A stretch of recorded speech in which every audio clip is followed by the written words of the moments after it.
शुभ संध्या मित्रों।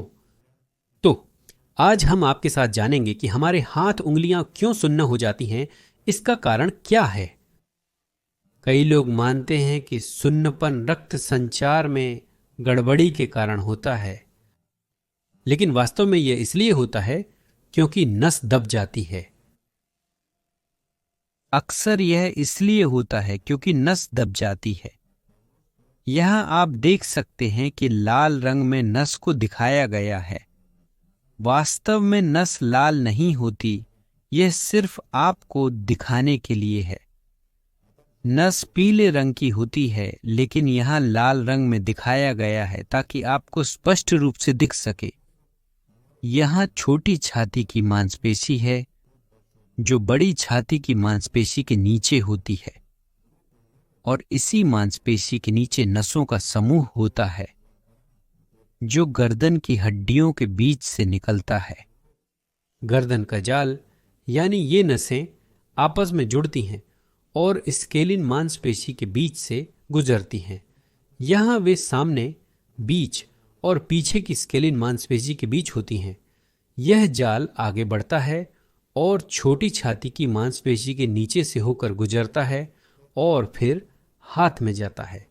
यहाँ यह कोहनी, मध्य और रेडियल नसों में विभाजित हो जाता है। यह विभाजन थोड़ा ऊपर और थोड़ा नीचे होता है। कई जगहों पर यह नसों का समूह होता है। इसे नसों का समूह इसलिए कहा जाता है क्योंकि इसमें नसें और रक्तवाहिकाएं दोनों होती हैं। अगर रक्तवाहिका दब जाए तो आपको महसूस नहीं होगा, लेकिन अगर नस दब जाए तो आपको महसूस होगा।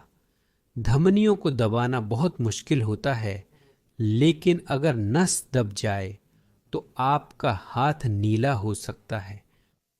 और अक्सर सुन्नता इसलिए होती है क्योंकि ये नसें दब जाती हैं। इस नस के रास्ते में दो जगहें होती हैं जहां यह दब सकती है।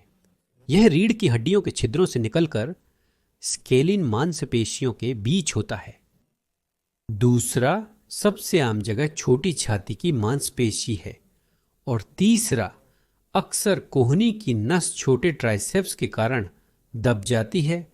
तब ये दो उंगलियां, छोटी उंगली और अनामिका सुन्न होने लगती हैं। ऐसा होता है कि जितना अधिक नस का दबाव होता है उतना अधिक सुन्नपन आप महसूस कर सकते हैं। लेकिन ऐसा भी होता है कि छोटी छाती की मांसपेशी से भी हो सकता है। छोटी और अनामिका उंगली प्रभावित हो सकती है। संक्षिप्त रूप में यह नस के प्रभावित हिस्से पर निर्भर करता है। हर व्यक्ति की शारीरिक विशेषताएं महत्वपूर्ण होती हैं। दबाव का सबसे आम कारण छोटी छाती की मांसपेशी का संकुचन है। यह अक्सर छोटी हो जाती है क्योंकि पीछे की मांसपेशियां, जो इस मांसपेशी की प्रतिद्वंद्वी होती हैं, कमजोर होने लगती हैं, जैसे कि रोम्बॉइड मांसपेशी, मध्य और निचली ट्रेपेजियस। बड़ी छाती की मांसपेशी मजबूत नहीं होने पर वह अधिक भार ले लेती है और छोटी हो जाती है। इस मांसपेशी का मुख्य कार्य दो गुना है। जब स्कैपुला स्थिर होती है तो यह सांस लेने में सहायता करती है। हम सांस लेते हैं जिससे हमारी पसलियां हिलती हैं। और दूसरा कार्य, यह स्कैपुला को आगे की ओर खींच सकती है। लेकिन यह मांसपेशी का कार्य है। यदि इसे संभाला नहीं जाता तो छोटी छाती की मांसपेशी ओवरलोड होती है, चोटिल और कठोर हो जाती है और नसें दबने लगती हैं। रात में अक्सर हाथ सुन्न हो जाता है।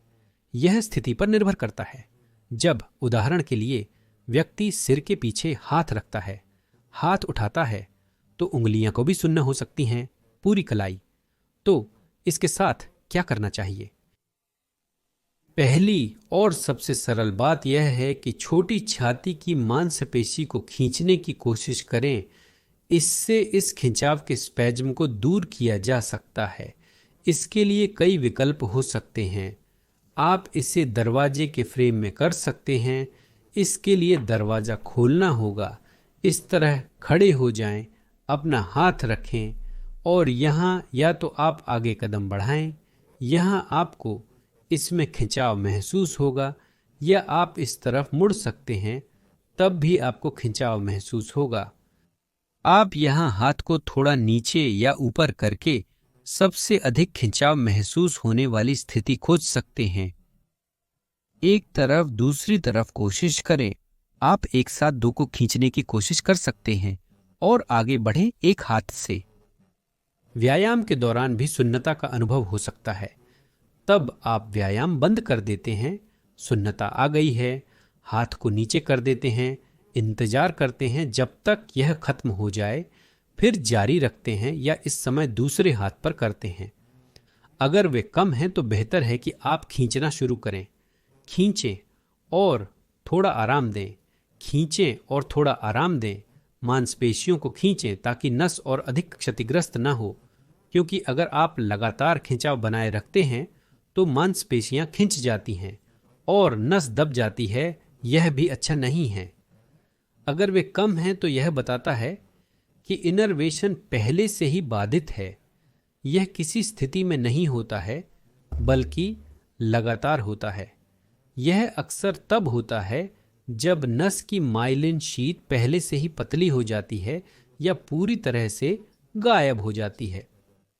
संवेदनशीलता बाधित होती है, गतिशीलता बाधित होती है, साथ ही वह कम संवेदनशील होते हैं और आप गर्मी, ठंड, दर्द और कमजोरी महसूस नहीं करते हैं। इस प्रकार आप इस मांसपेशी की संक्षिप्तता को हटा सकते हैं और इस नस की गतिशीलता को अधिक स्वतंत्र करें। यह टनल सिंड्रोम कहलाता है, क्योंकि मांसपेशी जब यह संक्षिप्त होती है तो यह नस को स्वतंत्र रूप से हिलने नहीं देती और इसलिए स्थिति और हाथ की स्थिति से सुन्नता हो सकती है। तो हमने कोई हरकत की और यह तनाव बढ़ गया, नस अधिक दबने लगी। तो दोस्तों टिप्पणियां लिखें, कुछ बताएं कि आपके सुन्नता में कमी आई या नहीं इसके बाद। लेकिन यदि आप प्रयास करेंगे तो यह कम होगा। तो बस इतना ही।